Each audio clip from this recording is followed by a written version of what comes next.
பெண்கள் அணியக்கூடிய ஆபரணங்களுக்கு ஆன்மீக வழியாக பல பலன்கள் சொல்லப்பட்டாலும் உடல் சார்ந்த பிரச்சனைகளை சரி செய்ய உதவுது. இதனால பெண்கள் நகைகளை ஏன் அணிய வேண்டும் என்பதை பற்றி இந்த வீடியோல தெரிஞ்சுக்கலாம். பாரம்பரியமாக பெண்கள் நகைகள் அணிவது வழக்கம். நகைகள் அழகுக்காக மட்டும் அணியப்படுறதில்ல, உடல் சார்ந்த பிரச்சனைகள் வராமல் தடுக்கவும் ஆன்மீக பலன்களும் நகைகளுக்கு இருக்கு. ஒவ்வொரு நகைக்கும் அறிவியல் ரீதியான சம்பந்தங்களும் இருக்கு. நகைகள் உடல்ல இருக்கும் வர்ம புள்ளிகளை தூண்ட உதவுது. நகைகள் உடலுடன் இருக்கும் நிலையில உடலின் தட்பவெப்பநிலை சீராக இருக்கும். இதனுடன் சேர்ந்து அழகும் கூடுதலாக வலு சேர்க்கிறது. தங்கம் மகாலட்சுமிக்கு சமமாக கருதப்படுது. தங்கம் மட்டும்தான் பெண்கள் அணிய வேண்டுமா அப்படின்னு கேட்டா இல்ல, அவரவர் வசதிக்கு ஏற்ப நகைகளை அணியலாம். வெள்ளி, செம்பு, அது மட்டும் இல்லாம இரும்பு போன்ற பொருட்களால செய்யப்பட்ட நகைகளையும் அணியலாம். நகைகள் அழகுக்கு மட்டும் இல்லாம உடல் சார்ந்த பிரச்சனைகளை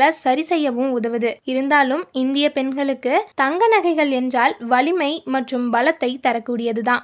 ஏன் அப்படின்னா தங்கம் ஒரு முதலீட்டு பொருளாகவே இருக்கு. அதனாலதான் பெண்கள் தங்கத்து மேல அதிகமா ஆசைப்படுறாங்க. தொழில் சார்ந்த பிரச்சனைகள், வீட்டு மனை, கடன் மற்றும் வீடு கட்டுதல், இது போன்ற பல பிரச்சனைகளுக்கு வீட்டில் இருக்கிற தங்கம் தான் உதவுது. இதனாலதான் அனைத்து வீடுகள்லயும் தங்கம் பொக்கிஷமாக கருதப்படுது.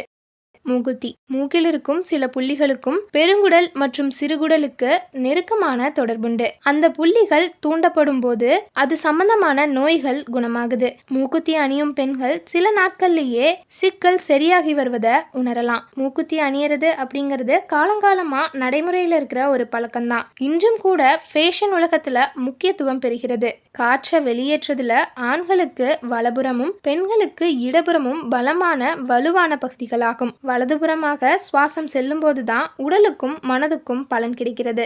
மூக்குத்தி முறையான சுவாச பரிமாற்றத்திற்கு உதவுது. சாஸ்திரப்படி பெண்கள் இடதுபுறம் அணிய வேண்டும். இடதுபுறம் அணியறதுனால சிந்தனை சக்தி, மன ஒரு நிலைப்படுகிறது. பெண் குழந்தைகளுக்கு காது குத்தும் சடங்கு நடக்கும் போது மூக்கு குத்தும் படலமும் அரங்கேறது வழக்கம்தான். வயதுக்கு வந்ததும் மாதவிடாயினால தோன்றும் வலிகளை குறைப்பதற்காகவே அவர்களுக்கு மூக்குத்தி அணியப்படுகிறது. இடது மூக்கில் மூக்குத்தி அணிந்து கொள்வதால் அதனுடன் இணைக்கப்பட்டுள்ள நரம்பு உயிர் உற்பத்தி செய்யும் உறுப்புகளையும் தூண்டுகிறது. இதனால குழந்தை பிறப்பும் எளிதாவதாக சொல்லப்படுது.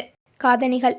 பெண்கள் நகை அணிந்து கொண்டே இருக்கக்கூடிய பகுதிகளில் முக்கியமானது காதணி. சிறு வயதிலிருந்தே காதுகள்ல பெண்கள் அணிய தொடங்குவாங்க. காதில் நகைகள் அணிவதால் முக்கிய நரம்புகள் சீராக செயல்பட உதவியாக இருக்கு. நல்ல பார்வை மற்றும் கர்ப்பப்பை நரம்புகளை தூண்டும் சக்தி இதற்கு இருக்கு.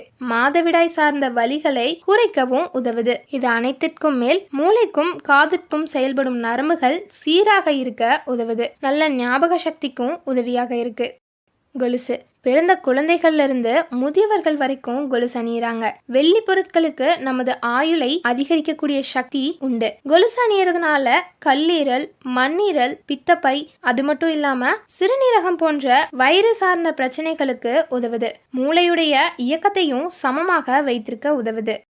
மோதிரம். பாலுறுப்புகளை தூண்டும் புள்ளிகள் மோதிர விரல்ல உள்ளது. பிரேஸ்லெட், வாட்ச், காப்பு போன்றவற்றை அணிவதும் பாலுறுப்பின் புள்ளிகளை தூண்டும். விரல்கள்ல அணியப்படும் மோதிரம் டென்ஷனை குறைக்கவும் இனிமையான பேச்சு திறன், அழகான குரல் வளத்திற்கு உதவுது. அதிலும் மோதிர விரல்ல அணியப்படுவதன் முக்கிய காரணம் ஆண் பெண் இனவிருத்தி உறுப்புகளை ஸ்திரப்படுத்தவும் பாலுணர்வுக்கும் உதவுகிறது. விரல்கள்ல மோதிரம் அணிவதால இதய கோளாறுகள் மற்றும் வயிறு கோளாறுகள் நீங்கவும் உதவியாயிருக்கு. சுண்டு விரல்ல மோதிரம் அணியக்கூடாது. மோதிர விரல்ல பாயும் நரம்பு நம் மூளையிலிருந்து இதயத்திற்கு இணைக்கப்படுது. நம்மை சந்தோஷப்படுத்தும் ஹார்மோன்களை தூண்டுவதற்கு கட்டை விரல்ல மோதிரங்கள் அணிய வேண்டும். பெரும்பாலானவர்கள் நடுவிரல்கள்ல மோதிரம் அணிவதில்லை. அவ்வாறு அணிந்தால் முடிவுகள் எடுக்கும் திறன் பாதிக்கப்படுறதா சொல்லப்படுது.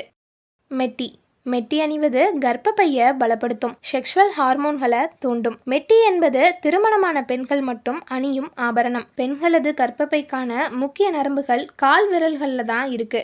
வெள்ளியில இருக்கும் ஒருவித காந்த சக்தி கால் விரல்கள்ல ஊடுருவி நோய்களை தடுக்கும் ஆற்றல் உள்ளது. மெட்டியும் கட்டாயம் வெள்ளியில தான் அணிய வேண்டும். கால் கட்டை விரலுக்கு அடுத்த விரல்ல தான் கர்ப்பப்பையின் நரம்பு நுனிகள் வந்து முடியுது. இம்மெட்டி நடக்கும்போது அழுத்தப்படுறதுனால கருப்பை வளர்ச்சிக்கு இந்த அழுத்தம் பெரிதும் உதவியா இருக்கு. அதனாலதான் திருமணத்துல பெண்கள் கால்ல மெட்டிய அணியிறாங்க. காலோட கீழ்ப்பகுதியில இதயம் முதல் மூளை நரம்புகள் வரை எல்லாவற்றையும் கட்டுப்படுத்தும் மிக நுண்ணிய நரம்பு ஸ்தானம் இருக்கு. இரு கால்கள்லயும் இருக்கிற கட்டை விரலுக்கு அருகில் இருக்கும் விரல்ல மெட்டி அணியப்படுவது வழக்கம். பெண்களின் கருப்பையையும் இதயத்தையும் இணைக்கும் நரம்பு இந்த விரல் வழியாக பாய்வதால அவர்களுடைய மாதவிடாய் கால இரத்த இழப்பை சீராக்குவதோடு பிரசவ காலத்திலையும் உதவுது. பொதுவாவே இரத்த ஓட்டத்தை சமநிலைப்படுத்துறதுல மெட்டி ஒரு முக்கிய பங்கை வகிக்கிறது. கால் விரல்கள்ல மெட்டி அணியறதுனால கருப்பையின் நீர் சமநிலை எப்போதும் பாதிப்படைவதில்லை.